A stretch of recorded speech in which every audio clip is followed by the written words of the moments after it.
जय स्वामिनारायण। आप सौનું સ્વાગત છે મારી યુટ્યુબ ચેનલ બીએપીએસ પરાવાણીમાં। તો આજના આ વિડીયોમાં પૂજ્ય સોમપ્રકાશ સ્વામીને ખૂબ સરસ પ્રવચન સાંભળશું। આજના વિડીયોમાં સ્વામી આપણને સમજાવશે કે જીવનમાં સફળતા મેળવવા માટે આપણે કયા કયા નિયમો પાળવા જોઈએ, એટલે કે સફળતાની જે ચાવી છે એ આજે આ વિડીયોમાં પૂજ્ય સોમપ્રકાશ સ્વામી પાસેથી સાંભળશું। ખૂબ સરસ વાત, રમૂજી પ્રસંગો સાથે, કોમેડી પ્રસંગો સાથે સ્વામી આપણને સમજાવશે કે જીવનમાં સફળતા મેળવવા માટે જે મહાન સંતો છે, પૂજ્ય પ્રમુખ સ્વામી મહારાજ હોય, શાસ્ત્રીજી મહારાજ હોય, એમને જે અથાગ મહેનત કરી હતી, તો એ મહેનતમાંથી આપણે થોડું ઘણું શીખીને આપણે પણ આપણું જીવન સફળ બનાવી શકીએ છીએ। અને એના માટે અમુક નિયમો જે છે એ આજના પ્રવચનમાં બતાવ્યા છે। ખૂબ રમૂજી પ્રસંગો સાથે આજનો પ્રવચન છે, એટલે વિડીયો સંપૂર્ણ જોઈ ચેનલને જરૂરથી સબસ્ક્રાઈબ કરજો। તો ચાલો આજનું આ પ્રવચન શરૂ કરીએ। જય સ્વામિનારાયણ। જો ખોરાસાના રાજાભાઈ જ્યારે જ્યારે ગામમાં સંતો પધારે સત્સંગ કરવા માટે, ત્યારે એમના તરફથી તો રસોઈ હોય જ। એમને ખબર હતી સંતો આવવાના છે, પણ વાવણી કેવી મોસમ હશે એટલે સીમમાં જવું પડે એમ હતું। અને એ વખતે તો ત્યાં રાત પણ રોકાવું પડતું હતું, એવું પણ હોય। પણ ગામના હરિભગતને કહી રાખેલું કે સંતો પધારવાના છે તો અમારા ઘરેથી સીધું પહોંચાડજો, કારણ કે ઘરે તો કોઈ છોકરું કોઈ છે નહીં, તો તમે પહોંચાડજો અને સાથે સાથે સત્સંગ માટે બધાને કહી રાખજો, એટલે બધાને ભેળા કરી દેજો। અને બીજે દિવસે જ્યારે આવ્યા ત્યારે સંતો તો નીકળી ગયા હતા, પણ પેલા હરિભગતને પૂછ્યું અમારે ત્યાં સીધું? તો કે તમારું અમારું ઘર ક્યાં જુદું છે ભાઈ, બે પેશ એક પરિવાર। તમારા ઘરેથી લાવીએ કે અમારા ઘરે, ક્યારેક અમારે મને સેવાનો લાભ મળે ને, તો શું અમારા ઘરેથી નથી લાવ્યા? તમને કહ્યું તું ને ભાઈ? પછી સાચી વાત કીધી કે ભાઈ લેવા ગયા હતા, પણ ઘરનાએ આવું કીધું કે સાધુ નવરા જ્યારે ને ત્યારે આવે છે, અને તમે કેવા મૂર્ખ્યા, તમારા ઘર નથી બળી ગયા તે સીધા અમારા ઘરે જ આવો છો?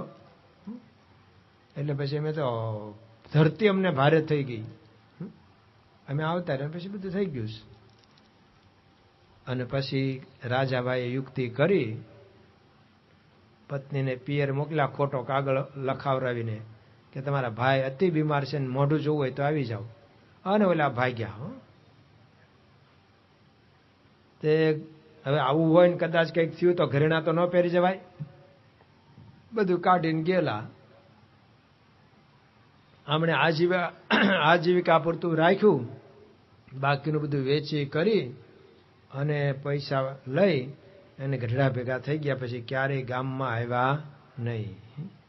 એમ કે આપણે રાત દિવસ મહેનત કરીએ અને આપણે ત્યાં સાધુ આવે ને એક રોટલાના નહીં આપણે, તો હું એના મજૂર છીએ, આપણે રાત દિવસ એનો મજૂરી કરવાની। દેવાનંદ સ્વામી કે મુવા સુખ સંસારીનું પામ્યા સારું, મુવા લગી ધર તાણી। હું આપણે બળદ છીએ? આપણે રાત દિવસ આટલું કરીએ ને આપણું આટલું હક નહીં, આટલું દાન પુણ્ય કરવાનો હક નહીં? અને નીકળી ગયા, જો ત્યાગ કરી દીધો સંસારનો। અને આવા તો અસંખ્ય સ્વામિનારાયણ સંપ્રદાયમાં દ્રષ્ટાંતો તે દી છે અને આજે પણ છે। સુરવીર થવું પડે ભગવાન ભજવું હોય ને, નહીતર અહીંયા આવતા હોય ને કોક રોકી રાખે, બેહોન ઘડીક, બેસો ને ઘડીક, એટલે અહીંયા આવ્યા હોય ને રોકે છે ને, હજી તો ઓલું બોલાય છે, હજી તો આમ થાય છે, બેહો ને। ત્યાં સત્યનારાયણ ભગવાનની કથા જ એમાં એવું કરતા હતા, બારે બેઠા બેઠા છોકરાને મોકલે, જાતો કેટલામાં અધ્યાય થયો, પ્રસાદ વખતે અંદર બધા પધારે। આપણે તો સભામાં પહેલાથી શિસ્ત છે, અહીંયા તો બહુ સારું જોવા મળ્યું, આવું બીજે ઓછું જોવા મળે, આટલું શિસ્ત, બધા શાંતિથી કથા સાંભળે છે।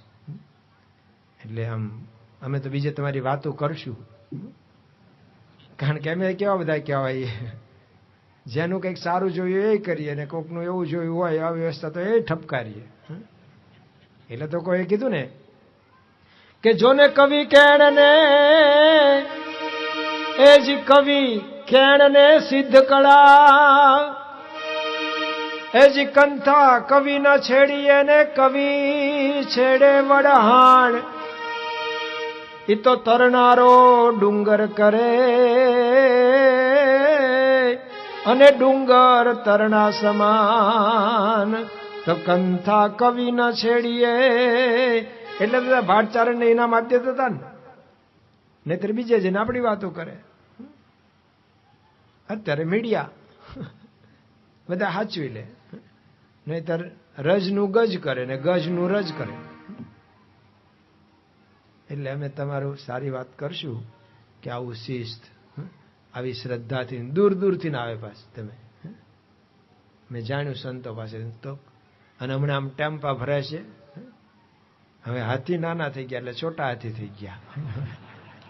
જમાના પ્રમાણેના હાથી હોય ને, પણ છોટા હાથી ભરી ભરીને આમ બધા લાઈન નીકળે છે. ક્યાં ક્યાં દૂરથી ના હોય. દિવસે તો તમારો વ્યવસાય હોય છે, નોકરી હોય, ધંધો હોય, છતાંય રાત્રે આટલું કેટલો ખપ કહેવાય. અને આ રોજ નવું નવું રજૂ કરે છે કોસંબા અને તિથલના યુવકો. અને આમ અદ્ભુત, મને તો થઈ ગયું કારણ ભાવનગર લઈ જવા જેવા છે ક્યારેક કાર્યક્રમમાં. બધાને થઈ જાય આવું જોઈને. છોકરાઓને કહ્યું, મેં કીધું આવશો ને? તો કે આવશું ને. સ્વામીને રાજી કરવા માટે કરે છે બધા. આ કઈ બીજી પ્રોફેશનલ ઓછા છે, ધંધાદારી ઓછા છે? આ તો સ્વામીને રાજી કરવા માટે બધા કરે છે. તો ખરેખર જેટલું થઈ શકે એમને રાજી કરવા, અને એમાં જે કઈ આડું આવે એનો ત્યાગ કરવાનો. કઈ બીજા વ્યક્તિ આડા આવે એવું નથી, આપણા સ્વભાવે આડા આવે. માનના, હઠના, ખાવા પીવાના, તો એનો ત્યાગ કરવો પડે. જેટલું નડતું હોય એ બધું મૂકવું પડે. રાજી કરવા છે રામને, તો કરવું પડે. તો અહીંયા ભગવાન રામ ત્યાં ગયા, આ બાજુ ભરતજી આવી ગયા, એમણે અગ્નિ સંસ્કાર એમના હાથે કરવો પડ્યો.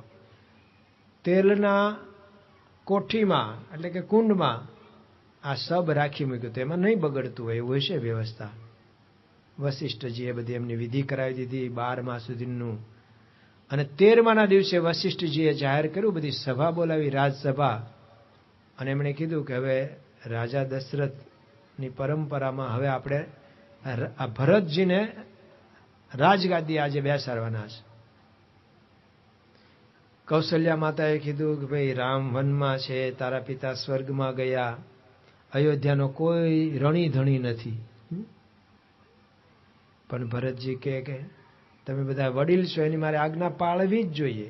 ગુરુની, માતા પિતાની આજ્ઞા પુત્રોએ પાળવી જ જોઈએ, વ્યક્તિએ પાળવી જ જોઈએ. પણ આના માટે હું મારા માટે અશક્ય છે. હું કોઈ દિવસ રામ વગર રાજગાદીએ બેસી શકું નહીં. રામ આવે તો હું તો રાજગાદીએ બેસી જ ન શકું. મારી તો કોઈ હેસિયત નથી. માટે હું તો કાલે જ, હવે આ બધી વિધિ પતી ગઈ, કાલે જ હું રામ ભગવાનના દર્શન કરવા જાઉં છું. સુમંત્રજીને કીધું કે તમે ચતુરંગણી સેના લઈ લો. ગુરુજીને કીધું તમે ત્યાં રાજ્યાભિષેક કરવાની વિધિમાં જે જરૂર હોય એ બધું લઈ લો. આપણે ત્યાં જ વનમાં જ રામનો રાજ્યાભિષેક કરીશું. હું એમના બદલે વનમાં રહીશ અને મોટા ભાઈ અહીંયા પાછા આવશે. અયોધ્યાના પ્રજા ખુશ થઈ ગઈ કે ભરતને કઈ એક નથી, એનો આમાં જરા ઈચ્છા નથી. અને જાય છે પછી બધાને લઈ. પાછો ગુહ રાજા, એને ખબર પડી ચતુરંગીણી સેના લઈને આવે છે, નક્કી કઈક કપટ લાગે છે, કઈનો દીકરો છે ને, કરે જ આવું. એટલે એને તો નગારે ઘા કર્યા, એટલે સૈન્ય તૈયાર થઈ ગયું, બધા તીરકામઠા લઈને. એકને નદી પાર ઉતરવા દેવો નથી. રામ માટે ખપી જવું પડે તો ભલે.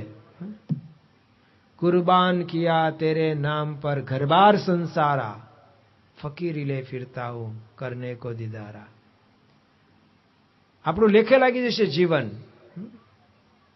નથી ડરતા નથી કરતા અમારા જાનની પરવા. નથી ડરતા નથી કરતા અમારા જાનની પરવા. અમારે ડર નથી કોઈનો, અમે જન્મ્યા છીએ મરવા. અમારે ડર નથી કોઈનો, અમે જન્મ્યા છીએ મરવા. અમે સૌ સ્વામીના બાળક, મરીશું સ્વામીને માટે અમે સૌ સ્વામીના બાળક મરીશું સ્વામીને માટે. અમે આ યજ્ઞ આરંભ્યો બલિદાનો અમે દઈશું. અમે આ યજ્ઞ આરંભ્યો બલિદાનો અમે દઈશું. અમે આ યજ્ઞ આરંભ્યો બલિદાનો અમે દઈશું. અમે આ યજ્ઞ આરંભ્યો બલિદાનો અમે દઈશું. અમારા અક્ષર પુરુષોત્તમ ગુણાતીત ગાનને ગાઈશું. અમારા અક્ષર પુરુષોત્તમ ગુણાતીત જ્ઞાનને ગાઈશું. અમે સૌ સ્વામીના બાળક મરીશું સ્વામીને માટે. અમે સૌ સ્વામીના બાળક મરીશું સ્વામીને માટે. આખું ગામ તૈયાર થઈ ગયું. શૃંગવેરપુરમાંથી નાના મોટા સૌ નીકળ્યા રામને માટે, ખપી જવા માટે. રામનો દુશ્મન એ આપણો દુશ્મન. અને જોઈએ લઈએ છીએ કે ભરત એની સેના લઈને કેમ ગંગા પાર કરે છે. પણ કોક વડીલે કીધું, ભાઈ ઉતાવળે કામ કરીએ ને પસ્તાવાનો વારો આવે.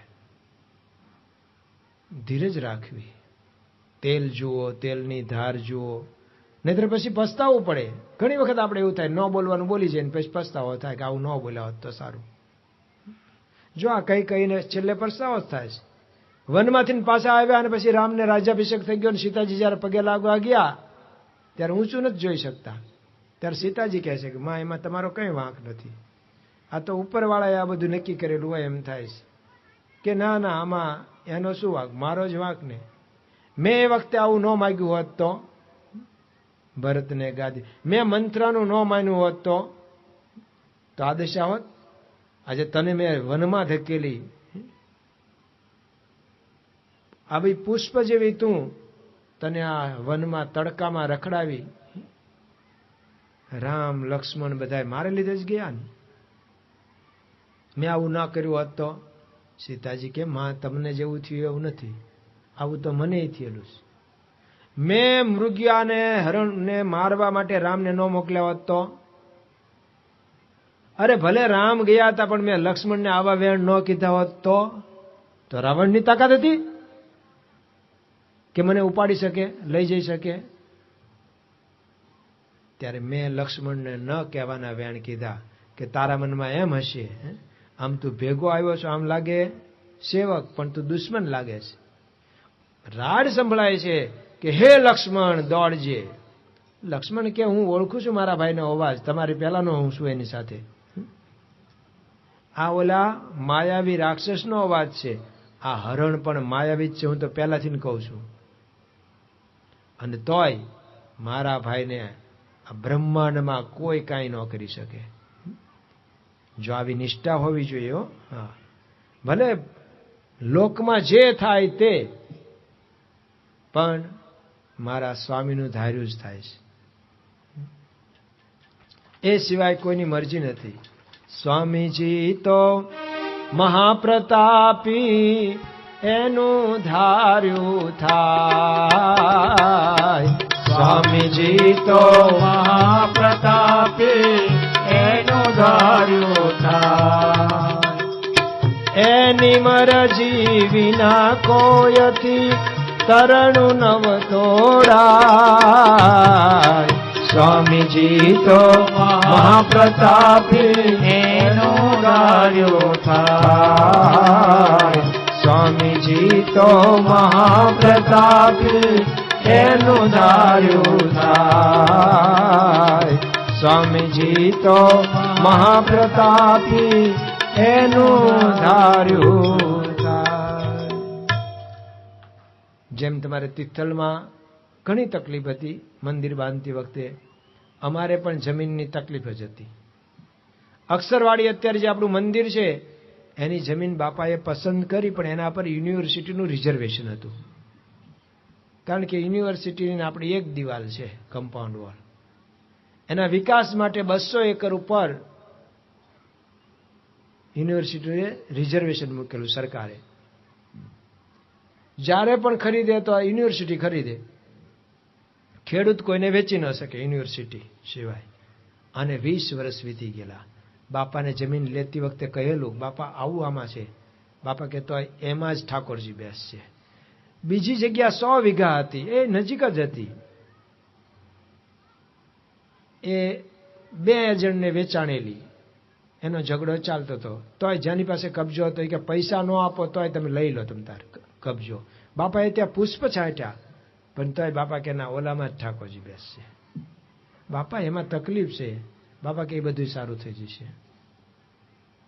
અને ખરેખર 10 વર્ષ લાગ્યા, પણ થયું. સરકાર, કેશવ બાપાની સરકાર હતી ને, તેમણે સામે ચૂંટણીએ નિર્ણય કર્યો, યુનિવર્સિટીને બીજી જગ્યાએ જમીન આપી, પણ આ બધી જમીન છૂટી કરી. એક અહીંયા ને આખા ગુજરાતમાં આવા 20 વર્ષથી રિઝર્વેશન હોય ને એને ઉઠાવી લીધા. બસમાં 5 મિનિટ સુધી ચાલે રિઝર્વેશન, પછી કોઈનું આવે ને તો બીજો બેસી શકે. આ તો 20 વર્ષથી એટલા ખેડૂત કંગાલ થઈ ગયેલા, વેચી શકે નહીં, કાંઈ નહીં, ગામની વચ્ચે આવી ગયેલા. બાપાએ બધાને સુખ કર્યું. પણ જો એ ધારે, એ પછી રિઝર્વેશન ઉઠ્યું, પણ એ આખી જમીનમાંની એક જમીન 72 એકરની હતી, એના પર એક સુપ્રીમમાં કેસ ચાલતો હતો. તો સારંગપુરમાં બાપાને મેં કીધું, બાપા આનું પાછું જે કંઈ જજમેન્ટ આવશે ને એ આપણને પણ નડશે. યુએલસી નો કાયદો હતો, ખબર છે ને? તમે વધારે જમીન કોઈ ખેડૂત પણ ન ધારણ કરી શકે, વધારેની ફાજલ થાય, સરકાર લઈ જાય. આ આપણને નડશે, કારણ કે ખેડૂતને આટલી જમીન મળે એમ નથી. તો બાપા આમ જમી લીધું હતું ને આવું ટેબલ આમ ખસી ગયું હતું. બાપાએ આમ પગનું આમ ઠેબું માર્યું, પ્રમુખ સ્વામી બાપાએ. બાપા કે એવું તો આમ ઠેબે ઉડાડીએ. ક્યારેક આવું બોલી જાય હો, ક્યારેક ભૂલથી, નહીં તો બધું કાંઈ હું કાંઈ કરતો નથી એવું જ રહે છે. ક્યારેક આવું બોલી જાય. બાપા કે એવું તો આમ ઠેબે ઉડાડીએ. તે એવું બન્યું, આખા ભારત દેશમાંથી યુએલસી નો કાયદો નીકળી ગયો. પેલા એને દરેક જિલ્લામાં એક કલેક્ટર યુએલસી ના રહેતા હતા. એ આખો કાયદો નીકળી ગયો. ચકલી માટે બ્રહ્માંડ બોલ્યું. આવું જ જામનગરમાં કર્યું. દ્વારકા રોડ ઉપરની જગ્યા પસંદ કરી. હવે એમાં 2 મોટી તકલીફ હતી. એક તો વચ્ચોવચ્ચ 11 કેવીની મોટી લાઈન ઇલેક્ટ્રિકની જતી હતી, એની નીચે કાંઈ બાંધી ન શકો. આજુબાજુ થોડી થોડી જગ્યા વધતી હતી. બાપા કે આ હાઈવે ઉપર છે ને આ હારીશ. તો બાપામાં કેમ થઈ શકે કાંઈ? આ જમીન માલિક છે, લંડન રહે છે, પણ એણે કહ્યું છે કે હું 25 લાખ સુધીનો ખર્ચ થાય તો ભલે મને આ લાઈન ફેરવી દો. આ લોકો કે ફરે જ નહીં. એટલે હવે કેમ આપણે આને લઈને કરશું શું? બાપા કહેતો મને એમ લાગે છે કે આ લઈ લઈએ. પછી બધા કે બાપા કહે છે એટલે જે થાય તે. જીબી વાળાને વિનંતી કરી જોઈએ, માયના નહીં. પછીના ચોમાસામાં એવા વાવાઝોડું આવ્યું ને તે બધા થાંભલા પડી ગયા. પછી કીધું હવે આમ કાઢવા જ બાજુમાં, તો કે હવે કઢાય. જે જમીન છૂટી કરી.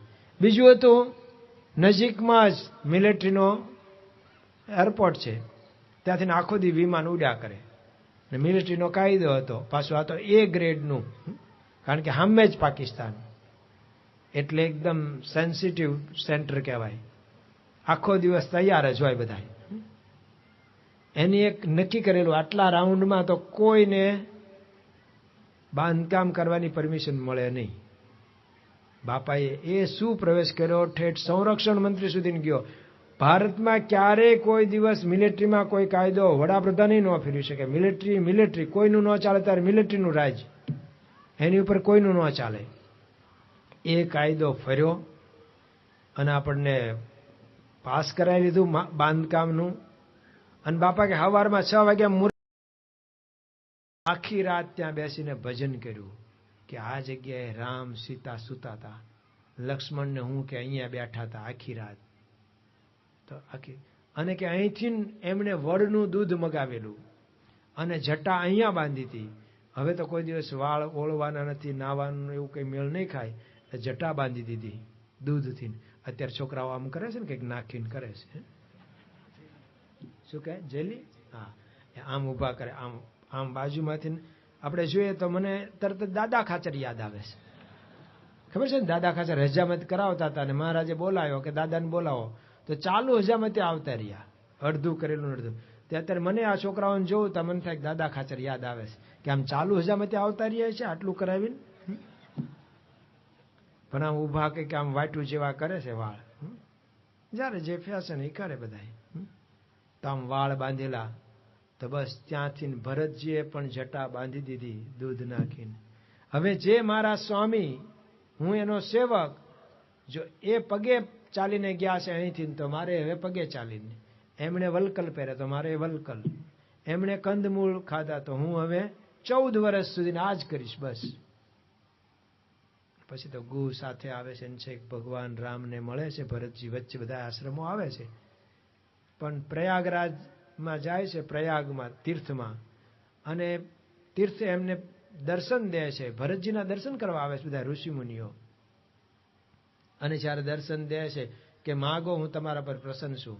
અને એ વખતે ભરતજી માગે, ધર્મ ન અર્થ ન કામ રુચિ ગતિ ન ચહુ નિર્વાણ જન્મ જન્મ મુનિ રામ રતિ એહી બરદાન હિયાશ.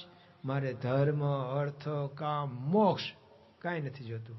હરિના જન તો મુક્તિ ન માગે, માગે જન્મો જન્મ અવતાર રે. હરિના જન તો મુક્તિ ન માગે, માગે જન્મો જન્મ અવતાર રે. નિત્ય સેવાને નિત્ય ઉત્સવ નિરખવાનંદ કુમાર રે. ભૂતલ ભક્તિ પદાર્થ મોટું, ભૂતલ ભક્તિ પદાર્થ મોટું બ્રહ્મલોકમાં નાહી રે. ભૂતલ ભક્તિ પદાર્થ, ભૂતલ ભક્તિ પદાર્થ. ભગવાનના ભક્તને હવે જગતની કોઈ કામના ન રહે ને એ જ ભગવાનનો ભગત. માગ્યા જ કરીએ, ઉઘરાણી કર્યા જ કરીએ. હજુ ઓલું કર્યું નથી તમે, હજી ઓલું નથી કર્યું. રોજ અહીંયા ઉઘરાણી વાળા જ આવે. ભગવાન ઓલું હજી બાકી છો કામ. ભગવાન કે તે મારું ઘણું બાકી રાખ્યું છે. તું મારું કંઈક કર, તું મારી જકરમાં, તો હું તારી ફક્કરમાં. તારે પ્રાર્થના નહીં કરવી પડે. તમારા બાળકની તમારે કંઈ, બાળક તમને ભલામણ કરે છે કે પપ્પા હવે મને સ્કૂલમાં એડમિશન કરો. અરે એ ન સમજતો હોય ને તમે બેસાડવા જાઓ. એના કપડાં લત્તા શેકી સમજ ન થાય, નોખો થાય ત્યાં ખબર રાખો છો કે નહીં? તમારો થઈ ગયો છે એટલે તમે ખબર રાખવાના. એમ આપણે ભગવાનના થઈ જઈએ ને, ભગવાન મહારાજ સ્વામી બાપા આપણી ખબર રાખવાના છે. કહેવું નહીં પડે, એને ચિંતા થશે. જો દાદા ખાચરની સંભાળ બધી મહારાજ રાખતા હતા ને, એના ખેતર માટે પાર્ષદોને મોકલ્યા હતા, વાંધાવાળા ખેતર માટે, જ્યાં માથા કપાવાના હતા તો એ મોકલ્યા હતા. દાદા ખાચરનું બધું સંભાળતા હતા, આખો વ્યવહાર. ભગવાન આપણી ચિંતા કરે જો આપણે એના થઈ જઈએ તો. એમ ભરતજીએ બધું ભગવાનનું, હું સેવક છું, ગયા છે, રામ ભગવાનને મળ્યા છે. અને હવે ત્યાં વશિષ્ઠજી સહિત બધા, ત્યારે રામચંદ્ર ભગવાનને ખબર પડે છે કે પિતાજીનો સ્વર્ગવાસ થયો છે. એટલે જાણે આજે જ દશરથ ગયા હોય એમ આખું બધું જ સમૂહ રડે છે. કારણ કે રામ, લક્ષ્મણ, સીતા રડ્યા એટલે બધા રડ્યા. પછી તો ત્યાં પિંડદાન કર્યું અને બધી વિધિ કરાવી વશિષ્ઠજીએ. એ વખતે જનક રાજા પણ આવી ગયા. જનક રાજાએ પોતાની દીકરીને વલકલ વસ્ત્રમાં જોયા. ઉપર વલકલ પહેરતા હતા, નીચે કપડા હોય પણ એની ઉપર વલકલ ધારણ કરતા હતા. તો જોઈને દુઃખ થઈ. એની માતા સુલોચના, એમણે જોયું કે મારી દીકરીની આ દશા. અત્યારના મા બાપ હોય તો શું કે, હાલ હાલ હાલ ભેગી, રામ લકડાને જવા દે જ્યાં જવું હોય ત્યાં. તરત જ, અને કહેવું ક્યાં પડે, ઓલા જ આવી જાય. પણ જો સીતાજી અત્યારે તો ઠીક, પણ જ્યારે સગર્ભા હોય છે, અને એ વખતે ગામનો એક ધોબી બોલ્યો, એ ચર્ચાની વાત રામ ભગવાન પાસે આવી. અને રામે લક્ષ્મણજીને કીધું, લક્ષ્મણ જા સીતાજીને વાલ્મીકી ઋષિના આશ્રમ પાસે મૂકી આવો. મળ્યાય નથી રામ સીતા. અને લક્ષ્મણજીને અઘરું પડી ગયું. એ રડ્યા છે સીતાજી પાસે. અને ત્યારે સીતાજી રડ્યા, પણ શેના માટે રડ્યા? લક્ષ્મણ, હું મારા માટે નથી રડતી ભાઈ, પણ રામચંદ્ર ભગવાન અતિ દયાળુ છે, અતિ દયાળુ છે. મારા દુઃખે કરીને દુઃખી થશે તો એટલી વિનંતી કરજે કે સીતા તમારા કૃપાથી મજામાં છે, વાલ્મીકી ઋષિના આશ્રમમાં એનું જીવન વ્યતીત કરશે. પણ હું દુઃખી છું એમ જાણીને દુઃખી ન થાય. અને ખરેખર એ દુઃખી થતા હતા. ભાઈ આ બાળક તમારા હાથમાં શું છે, મૂકી દો. એટલે જ હું નથી બેસવા દેતો આગળ. અને તમે બાળક છો એટલે તમારો સ્વભાવ સ્વાભાવિક એવો થાય. તો ખરેખર દુઃખી હતા રામચંદ્ર ભગવાન. એક વખત સુમંત એમના બાપના મંત્રી અને આવ્યા સાંજે. અને ભગવાન રામ રોજ ઘરે આવે, પોતાના મહેલમાં આવે, સીતાના શયનખંડમાં આવે એટલે રાજાના કપડા ઉતારીને જે જંગલના વલકલ હતા ને એ પહેરતા હતા દરરોજ. પછી બાજુના ઓરડામાં જાય અને ત્યાં આખી રાત રડે, સીતાને યાદ કરી કરીને. સુમંત આવ્યા, આમ પડછાયો જોયો કોકનો, જોયું કોણ આવ્યું? કેમ સુમંતજી અત્યારે? મને થયું કેદુનો નથી મળ્યો એટલે જાઓ, કંઈ કામ હોય તો કપડાં બદલાવી લઉં. કેમ આવા કપડાં પહેર્યા અત્યારે? કે બસ આખો દિવસ હું રાજા હોઉં છું, અત્યારે હું સીતાનો પતિ બનું છું. રાજાનો ડ્રેસ પહેરીને રાજાનું કામ કરું છું આખો દિવસ. મારું બેવડું જીવન ચાલે છે. રાત્રે હું તમે શું હો, હું બેઠો છું. કે મારે તો વાર લાગશે હો બાજુના રૂમમાં જઈને. કે તોય મારે વાંધો નથી, હું તો બેઠો જ છું. અને કેટલી ચર્ચા થઈ પછી કીધું, ભાઈ સાહેબ મને રડવા તો દો, મને એક રડવાનો અધિકાર ન રહેવા દીધો આ પ્રજાએ.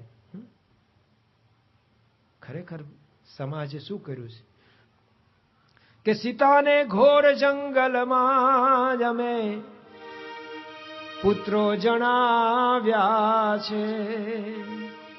સીતાને ઘોર જંગલમાં અમે પુત્રો જણાવ્યા છે. કૃષ્ણને ભીલને બાણે અમે વનમાં હણાવ્યા છે.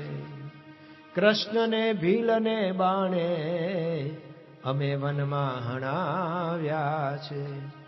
કલમ ધ્રુજે કથા લખતા અમારા આ પાપ પોથીની, મહાત્મન સંત મોહન પર અમે ગોળી ચલાવી છે.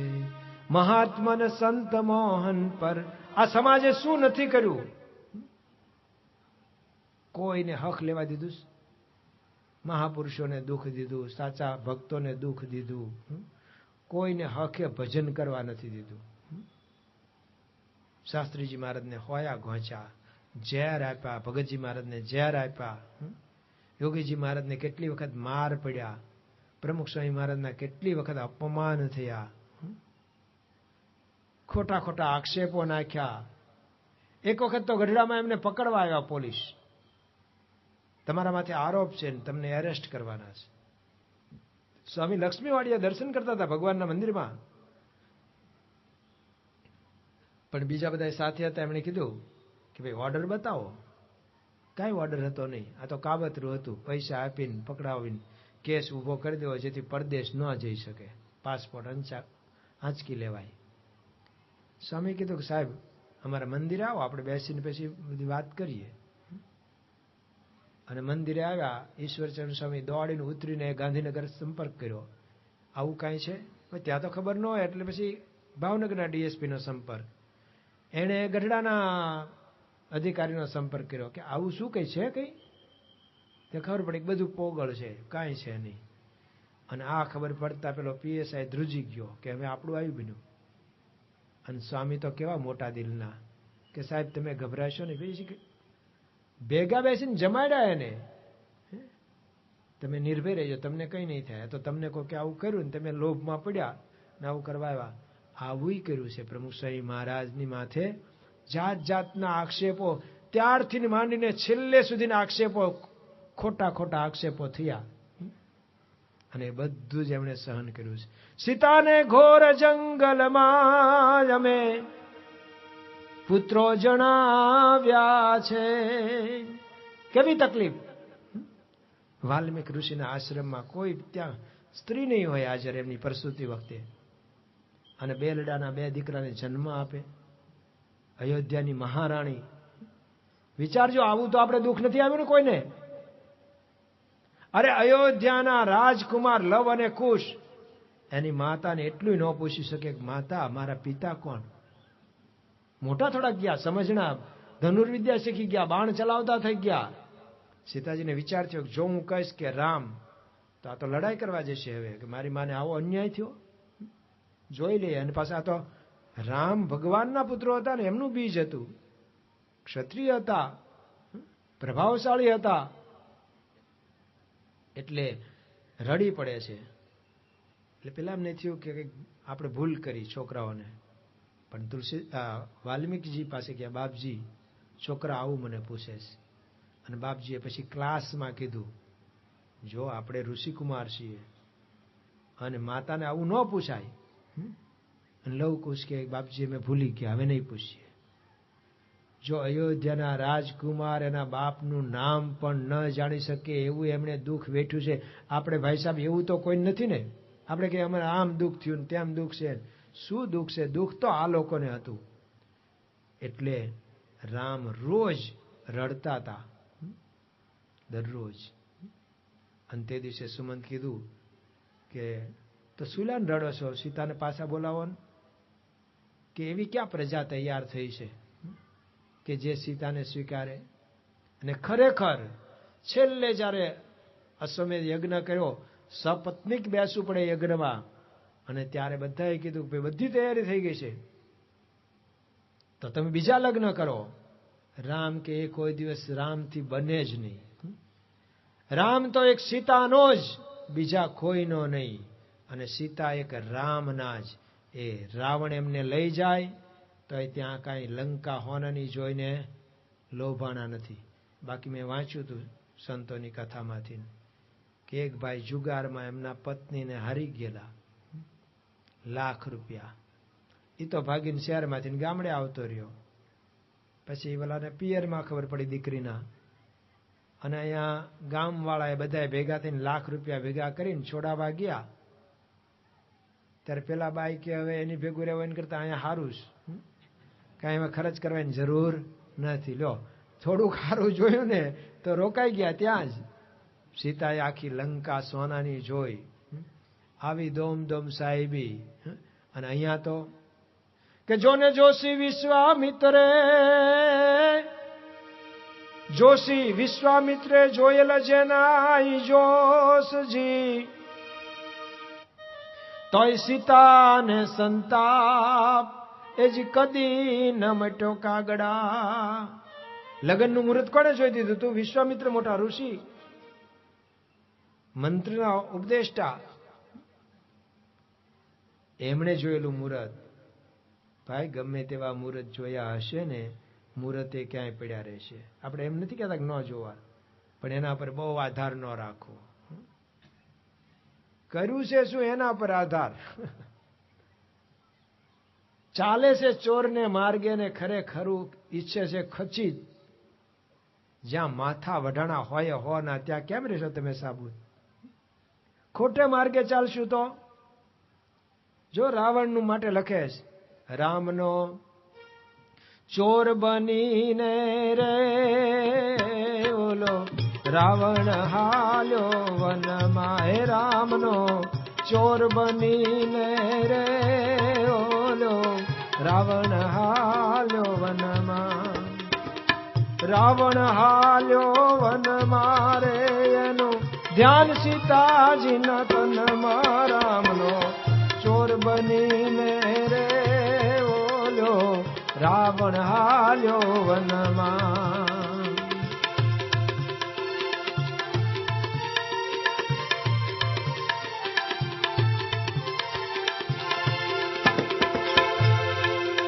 હે દેવય અસુરને જેના ડરથી નિંદર નાવે નયનમાં. દેવ અસુરને જેના ડરથી નિંદર નાવે નયનમાં. ઝાડ હલે ત્યાં ઝબકી જાતો થર થર થાતો તનમાં રામનો ચોર બનીને ઓલો રાવણ હાલ્યો વનમાં.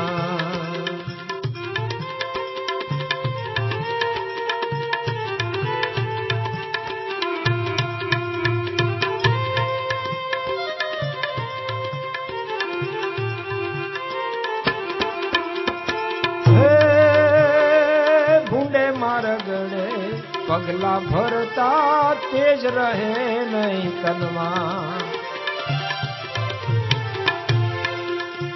તો ભૂંડે મારગડે પગલા ભરતા તેજ રહે નહીં તનમાં.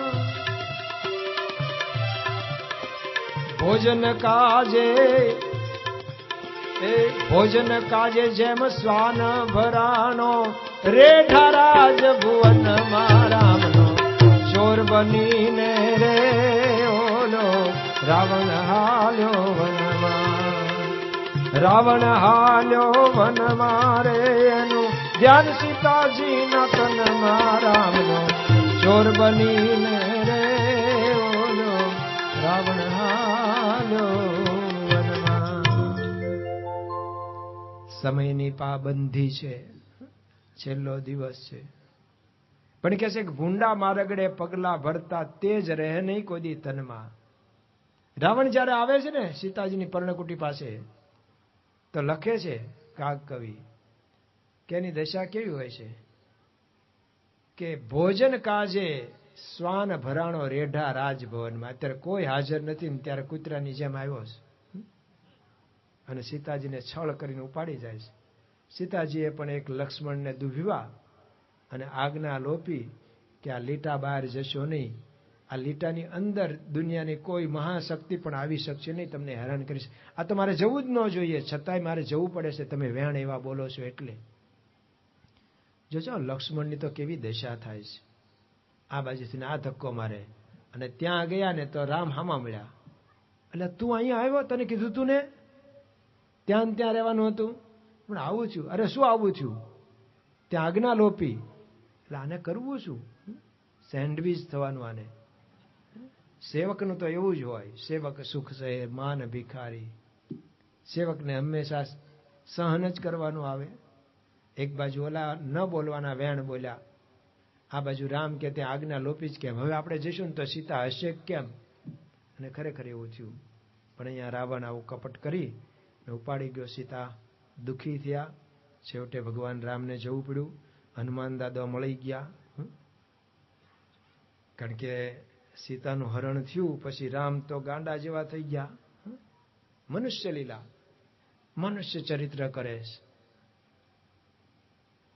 પણ આગળ જતા જટાયુએ સમાચાર આપ્યા કે રાવણ લઈ ગયો છે. આગળ જતા એક વિરાટ નામનો, કબંધ નામનો રાક્ષસ હતો, એને માર્યો, પણ એને સાપ હતો એટલે એ તો પાછો હતો ને એનો દેવ થઈ ગયેલો, દેવતા. પણ એને કીધું કે તમને સમાચાર તો આગળ સુગ્રીવ મળશે એ આપશે.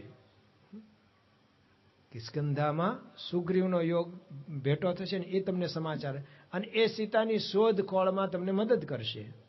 અને એટલે ભગવાન રામ ત્યાં જાય છે.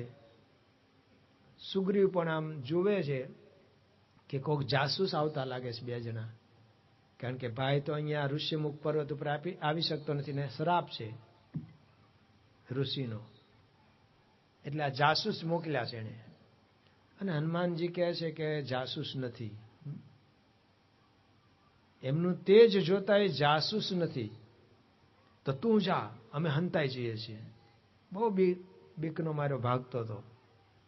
હનુમાનજી ગયા, એવું સરસ બોલ્યા કે આપની કાંતિ જોતા, ભલે આપ શણગાર કાંઈ નથી કર્યા, સાવ સામાન્ય વસ્ત્ર પહેર્યા છે, પણ આખું જગત આપનાથી દેદીપ્યમાન થાય એવું આપનું રૂપ છે.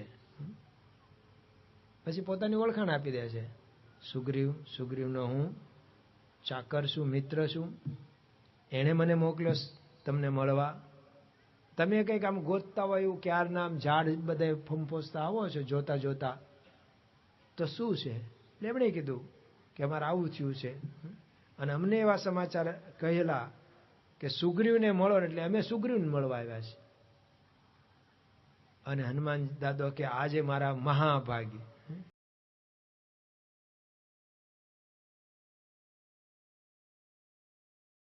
તો જોઈને ભક્તો, આજના આ પ્રવચનમાં પૂજ્ય સોમપ્રકાશ સ્વામી પાસેથી આપણે ખૂબ રમૂજી પ્રસંગો સાંભળ્યા, ખૂબ કોમેડી પ્રસંગો પણ સાંભળ્યા, અને આનંદથી ભરપૂર એવું આજનું આ પ્રવચન હતું. એટલે આવા ને આવા પ્રવચનો જોવા માટે અમારી ચેનલ સાથે જરૂરથી જોડાયેલા રહેજો. અમારી ચેનલને જરૂરથી સબસ્ક્રાઇબ કરજો, વિડીયો લાઈક કરજો, વિડીયો શેર કરજો. અને હવે પછીના આપણે જે પ્રવચન છે પૂજ્ય જનમંગલ સ્વામીના ટૂંક જ સમયમાં પ્રવચનો આવવાના છે. તો જનમંગલ સ્વામીના પ્રવચનો જોવા માટે અમારી ચેનલ સાથે જરૂરથી જોડાયેલા રહો. તો મળીએ એક નવા પ્રવચનમાં. ત્યાં સુધી આપ સૌને જય સ્વામિનારાયણ.